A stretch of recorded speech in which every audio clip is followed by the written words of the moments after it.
Kehancuran pasar saham telah dimulai. Saat ini, kita sedang memasuki masa bear market. Triliunan dolar telah musnah dan investor masih khawatir dengan kenaikan suku bunga tertinggi dalam 28 tahun. Inflasi yang melonjak, ketegangan yang sedang berlangsung di seluruh Eropa, dan pasar perumahan yang ketat, semua membebani prospek pasar keuangan saat memasuki paruh kedua tahun 2022. Semua orang tampaknya cukup khawatir lantaran kehancuran ini diperkirakan menjadi jauh lebih buruk dalam beberapa bulan mendatang. Setiap kali pasar diumumkan, investor berpikir ini seburuk yang akan terjadi. Banyak yang menganggap masa terburuk mungkin sudah berakhir. Itu mungkin terjadi di beberapa penurunan sebelumnya, tetapi tidak kali ini.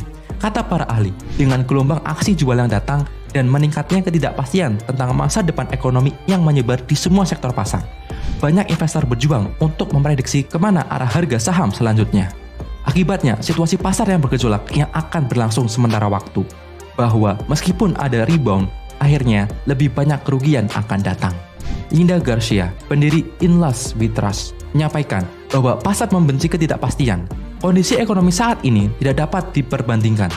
Pendiri dan CEO LVW Advisor juga menyampaikan kemungkinan pasar akan turun 20% lagi, terlepas dari seberapa besar volatilitas yang dihadapi pasar sejauh tahun ini. Kita harus siap untuk perubahan yang lebih drastis karena pengeluaran konsumen mulai berubah dan serangkaian faktor keseluruhan benar-benar unik jika dibandingkan dengan yang telah terjadi sebelumnya. Sejak bulan Januari, investor terburu-buru menjual yang mereka dapat, membuat penilaian turun tajam.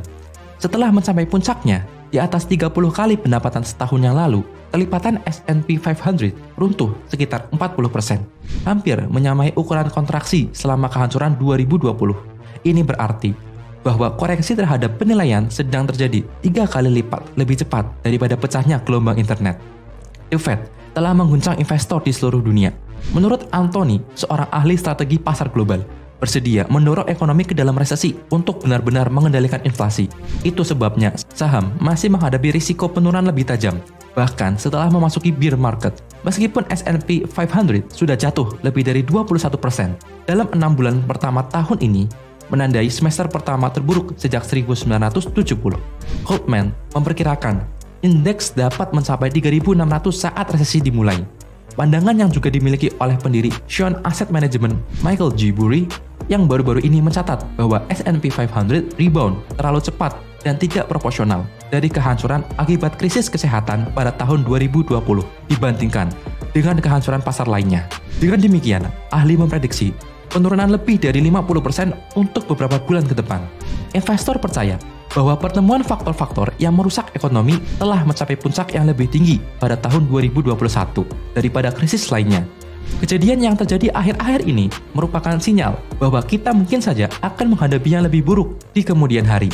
Sekarang, bahkan orang-orang optimis yang paling menonjol di Wall Street mulai terdengar seperti malapetaka dan kesuraman.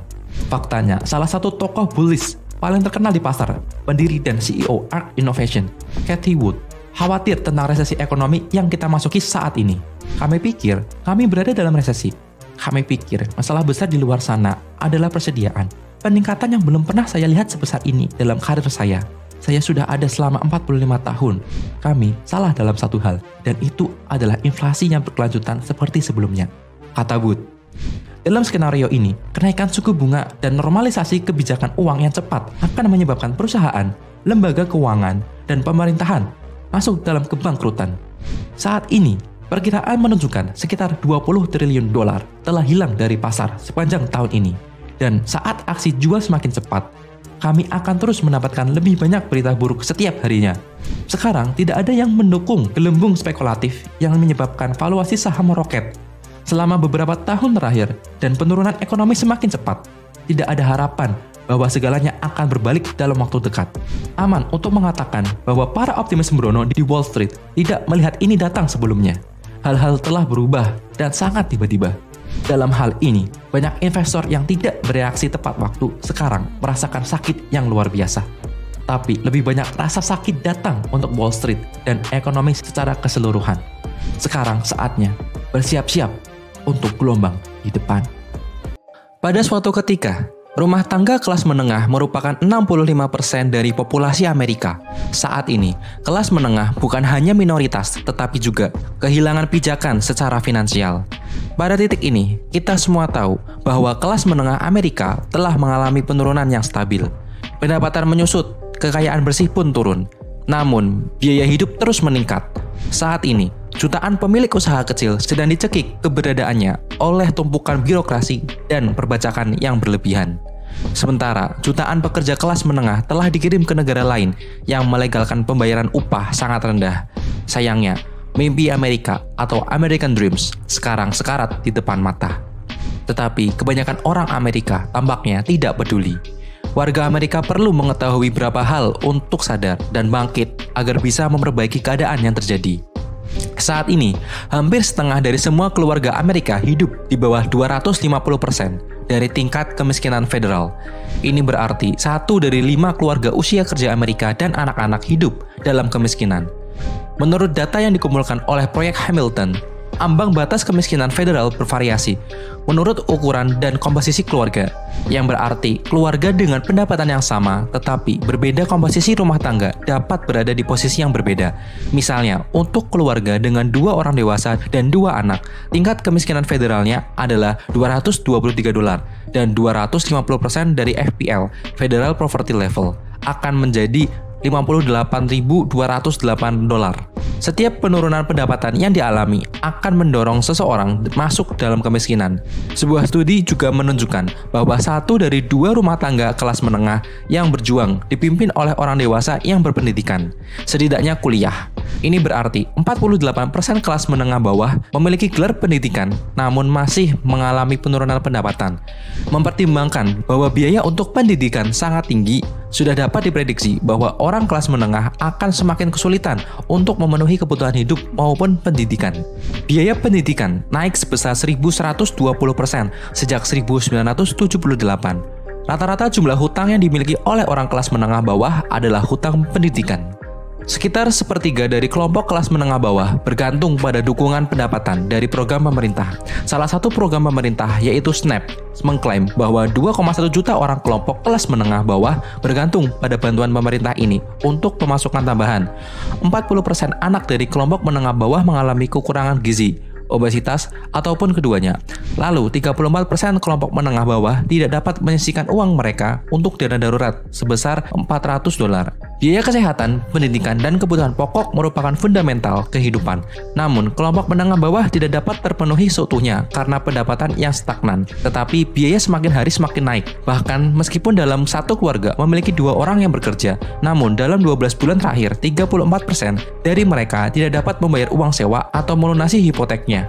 Akhirnya, sebagian besar dari kelompok menengah bawah mengkhawatirkan masa depan mereka dalam menghadapi inflasi akhir-akhir ini. Kelas menengah Amerika telah tertinggal secara finansial ketika disesuaikan dengan inflasi 2022. Pendapatan rata-rata kelas menengah 4,6% lebih rendah dari tahun 2000. Terlebih lagi karena krisis pasar perumahan, resesi besar pada tahun 2007 hingga 2009. Kelas menengah bukan lagi menjadi mayoritas ekonomi negara di Amerika setelah lebih dari 4 dekade menjadi kelompok mayoritas. Kelas menengah di Amerika pada tahun 2022 ini hanya 49% dari total populasi Amerika. Pergeseran demografis yang menandakan titik kritis bagian orang yang tinggal di tingkat pendapatan atas naik dari 14% dari 22% dalam periode yang sama, sedangkan tingkat pendapatan bawah meningkat dari 25% menjadi 29%. Otomatisasi adalah salah satu alasan kelas menengah menghilang sejak 1980-an. Sekitar 70% kelas menengah kehilangan pekerjaannya karena industri sudah mulai menggunakan otomatisasi.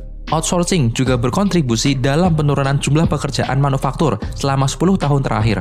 Lebih dari 5 juta orang dikirim ke luar negeri dengan total pendapatan yang lebih rendah tentunya. Pada saat yang sama, ekonomi pertunjukan mulai meledak. Pekerja pertunjukan tidak memiliki asuransi kesehatan, perlindungan hukum, dan pensiunan. Rata-rata penghasilannya 58% lebih rendah dari karyawan tetap. 36% populasi dari kelompok menengah bekerja dalam lingkup pekerja pertunjukan.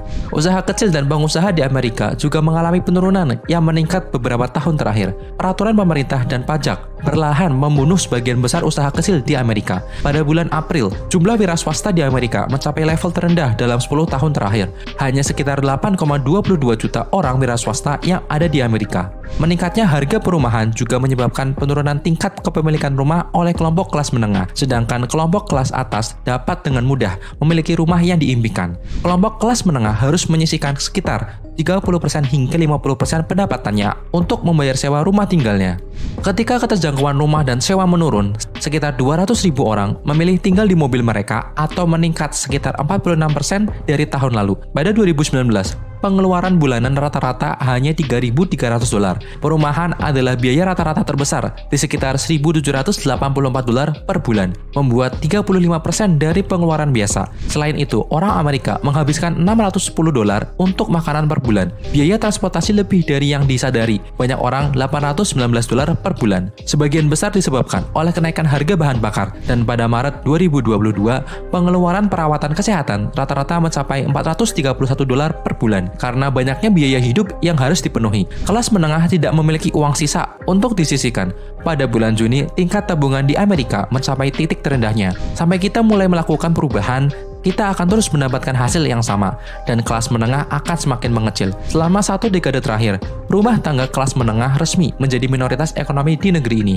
Seberapa buruk hal-hal yang harus terjadi sebelum mengatakan cukup? Warga Amerika terus ingat bahwa ini adalah masa depan mereka. Inilah masa depan bangsa mereka. Setidaknya, mereka harus segera melakukan sesuatu agar hal buruk lainnya tidak terjadi.